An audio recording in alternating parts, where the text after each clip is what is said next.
If you don't want to be like everyone else, then you have to make the sacrifices others aren't willing to make. That's what my mentor told me when I was in my early 20s, and it stuck with me ever since. I started out with no qualifications and no money, but still managed to become a multi-millionaire. And a big part of that was down to avoiding the 7 things I'm going to be sharing with you today. The first thing to avoid is working for only money. Imagine for a moment that you got a boring but well-paid job. You quickly start stacking some nice cash as your earnings grow. Your friends will think that you're absolutely killing it, and your parents would probably be pretty proud too.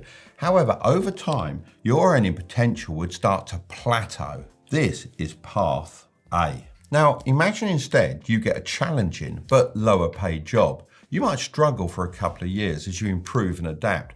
You may even struggle to pay the bills. Your friends will probably think you're falling behind, and your parents may not agree with the path you've taken.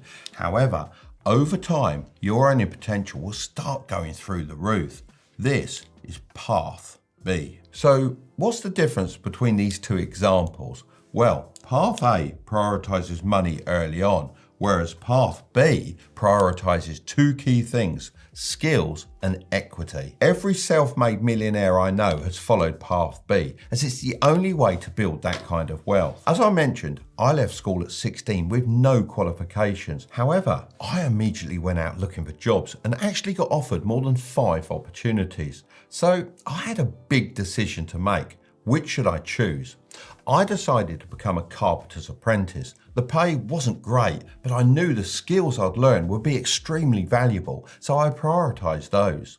There was no way I was going to get equity in the business, but at least I was working for more than just money. That job taught me a lot, and although I was forced to quit after being relentlessly bullied by my manager, I still use many of those skills today when I'm designing my best-selling brand of radio-controlled planes that I sell across the world. By learning a wide range of high-income skills, it makes it almost impossible for you to ever be broke again, as you become your greatest asset. I like to think every job I had when I was younger added to my skill set like a Swiss Army knife. Nowadays, I'd recommend prioritizing online-based high-income skills such as copywriting, video editing, and coding. The demand for these skills is only growing, and I can speak from experience that there is a huge skill shortage at the moment. Sure, there are lots of people doing those things. However, 99% of them are just not up to standard. Honestly, your competition really isn't that tough. Now, let's move on to the second thing, equity. This just means owning a percentage of a business so you can benefit from the profits. My radio control model brand is a perfect example of this. You can gain equity in a few different ways. The most obvious way, and the way I did it, was to start the business myself. However, you can also gain it by working for it if you're extremely skilled in certain areas. This is known as sweat equity. Lastly, you can purchase equity in certain businesses, although I wouldn't recommend this as much unless you have the skills that can help accelerate that business forward. My friend Simon Squibb often goes around in public telling people to start their own businesses or ask for equity from their boss. While I 100% agree with the sentiment, you need to have some self-awareness with this. Firstly, it's worthwhile working for someone to gain skills before starting a business of your own. Secondly, you need to be realistic.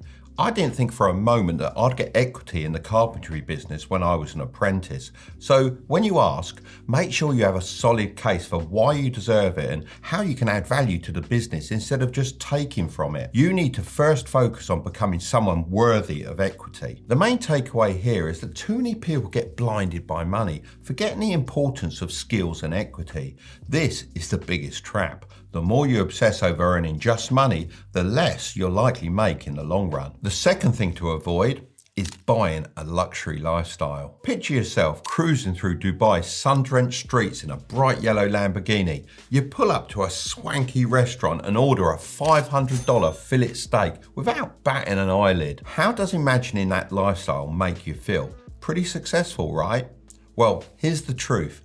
Most people you see living this way are far from successful. The majority are paying for cars they can't afford, taking trips to Dubai on credit cards they'll spend 5 months paying off, and ordering steaks at Salt Bay's restaurant that leave them with a bill they can't handle. These people are living a lie, pretending to be rich while drowning in debt. It's all smoke and mirrors, as it's much easier to impress others on social media than build real wealth. Seeing people live these luxury lifestyles might tempt you to start playing the flexing game too, as you feel like everyone is living a better life than you. However, this is far from the reality. In fact, 37% of Americans can't afford unexpected expenses over $400. 39% worry they can't pay their bills, and 60% of American households can't afford to buy a new car. Once you've made your millions, you can buy whatever you want. That's the point of becoming wealthy. However, in the early days, you can't live like a king and build wealth at the same time. Instead of buying depreciating items like flashy cars, designer clothes, and dining in expensive restaurants, invest in assets such as stocks, shares, crypto, and real estate. These assets will increase in value and generate income that you can then use to do whatever you want. The third thing to avoid is doing everything yourself. You might be really great at what you do, but no matter how hard you try, you'll never be able to outcompete a group of talented people working together. Look at anyone who's made it big in sports or business. If you do some digging, you'll see they all had help. Let's take Elon Musk as an example. On the surface, it might appear like he's a genius entrepreneur who's achieved everything single-handedly. However, that couldn't be further from the truth. He was part of the group that launched PayPal. When eBay acquired PayPal for $1.5 billion in 2002, these newly wealthy tech experts spread across the industry like a virus. Now they're known as the PayPal Mafia, as they've become such a powerful group. After leaving PayPal, they started many successful companies. These include big names like YouTube, Yelp, LinkedIn, and SpaceX. They often invest in each other's projects and give advice. But what if you're not aiming to launch the next billion-dollar company and instead just want to earn some extra money with a side hustle? Well, a lot of older business owners are kind of lost when it comes to everything tech-based and using the internet for their companies. I mean, a lot of them don't even know there's online tools for literally everything, whether it's managing your team, handling invoices, keeping track of projects, or even building a website. I don't blame them, as back in the day, we didn't have any of these things, but now the younger generation has a real advantage. So if these older business owners don't know how to do a lot of this online stuff, and they understand they can't do everything themselves, guess who they need? You. You can help them bring their businesses into the 21st century and make a lot of money in the process. It's all well and good saying this, but how could you actually do it? Well, if you want to give this a try, then I'd recommend using an all-in-one management platform. Odoo is a great choice as it includes the tools I just mentioned and more all in one place. Here's a great example of a website that needs a proper update. It looks like it was built over 10 years ago. Let's jump on Odoo and make something a bit more up to date. So I'm going to go over here and select the e-commerce app option. Now let's fill this in. I want a business website. There we go. And I want for my gardening business. After this, I've got the option to choose my color palette here, but instead, I'm just going to add their logo so that Odoo just builds a palette based on their brand colors. Now we've got to pick a theme. All these look pretty good, so let's go with this one. I can use the drag and drop feature to easily edit the page and customize images. They also have this cool AI tool to help me out with words. Let's fast forward about 30 minutes and I'll have something pretty cool to show you. Check this out, it's way better than the old website in my opinion. You can make some serious cash helping out older business owners with all the different apps on Odoo, or even use it to manage your own business. I reached out to Odoo to see if they wanted to sponsor this portion of the video. They agreed and are also giving you your first application free for life with unlimited support and hosting. And the cherry on top, Odoo offers a personalized domain name for 1 year. So if you want to give this a try, then check out the link in the description. The fourth thing to avoid is having too many inputs. Do you ever feel like you're being pulled in a million different directions? This happens with everything in life, from side hustles to fitness training.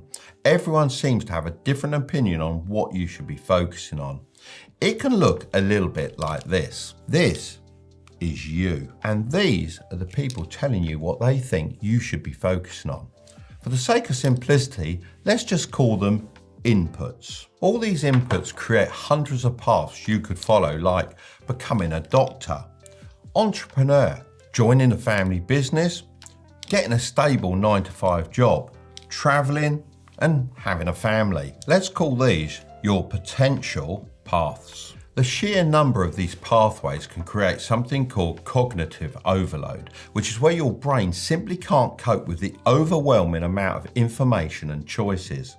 So what's the solution? Well, I've always started with my end destination in mind and worked backwards. Of course, I didn't know exactly what I wanted to do in the future. However, I had a decent idea.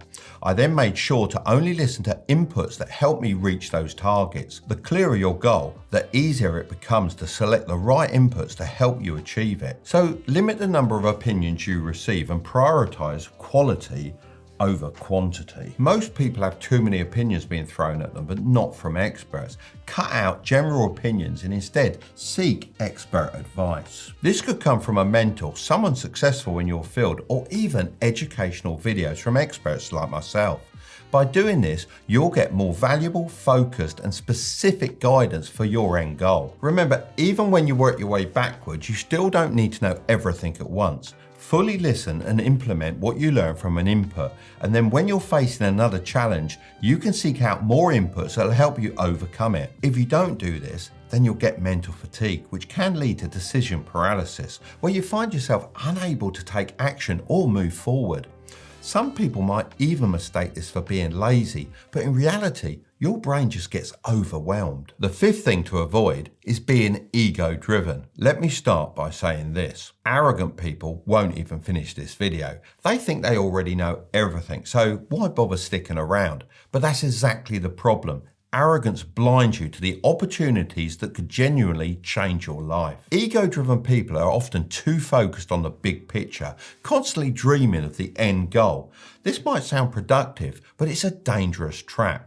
When you're always looking too far ahead, you end up overlooking the small but crucial steps that lead to true success. For example, some might be tempted to scroll through this video just to see all 7 things rather than sitting down and actually absorbing the knowledge in each one. But by doing so, they miss out on the valuable insights that could fast track their journey. When you're too egotistical, you start to believe that you don't need advice from others, especially those who might know more than you. You might dismiss the wisdom of people who have already walked the path that you're trying to take. But here's the truth. True wealth isn't just about being confident. It's about having the humility to keep learning, to understand that you don't know it all, and that's where the real growth happens. The more you learn, the more you realize how much you don't know. This is called the iceberg principle. What you know is just the tip of the iceberg. The massive chunk of knowledge is underneath the surface. That's what truly matters, and arrogance makes you forget that it's even there. In short, arrogance is a silent wealth killer. It convinces you that you're too good to learn, too smart to listen, and too important to take the small steps that lead to greatness. The sixth thing to avoid is passing the blame. One of my favorite Chinese proverbs is, "The man who blames others has a long way on his journey to go. The man who blames himself is halfway there. The man who blames no one has already arrived." In front of me, I have 2 objects, a magnifying glass and a mirror. In life, you're going to have to choose to reach for either of these on a daily basis. You might be thinking, Mark's gone mad. But let me explain. If you choose to pick up the magnifying glass, it gives you the ability to hyper-focus on other people. This is a dangerous path as it leads to the blame game. Look, I do kind of get it. When anything goes wrong in life, it's natural to want to pass the blame onto someone else.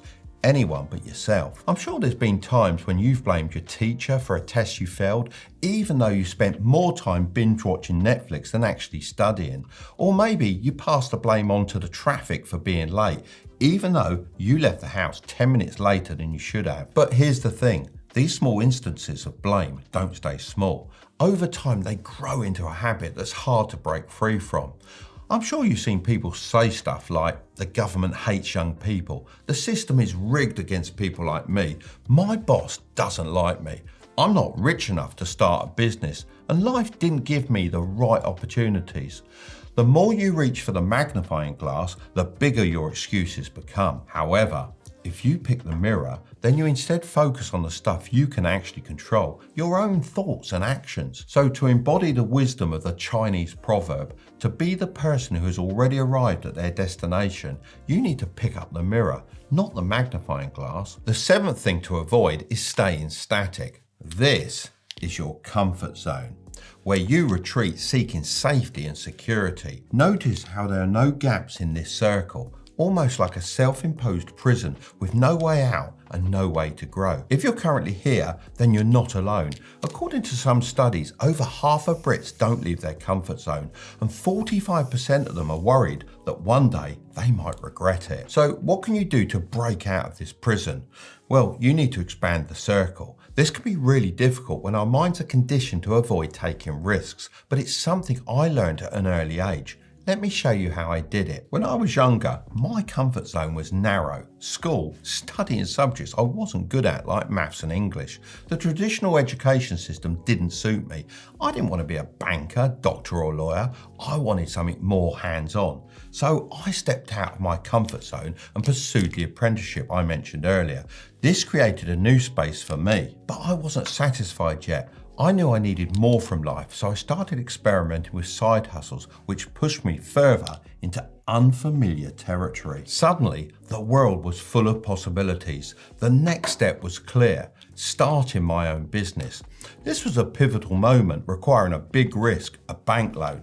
It was the best decision that I ever made. To expand my empire further, I travelled to China in search of a manufacturer for my own brand of radio control models. Despite the language and cultural barriers, I managed to build valuable connections. I ran my business for many years and enjoyed success, but eventually I felt complacent. My family was happy, my bank was happy, but my mind wasn't. I wanted more. So I expanded my comfort zone again and started posting videos on YouTube at the age of 53. I'd seen so many people on YouTube faking it, so I wanted to share my knowledge and help others who, like me, didn't fit the traditional path, or those who wanted to grow their wealth and feel more secure in life. Remember, you can expand your comfort zone as much as you want. This space is infinite, but you have to claim it for yourself. If you don't push beyond your current boundaries, you'll miss out on all the possibilities that could have been yours. If you want to learn what to do every time you get paid, then I'll leave that video right up there, but don't click on it just yet. Make sure to subscribe if you want to grow your wealth, okay? I'll see you over there.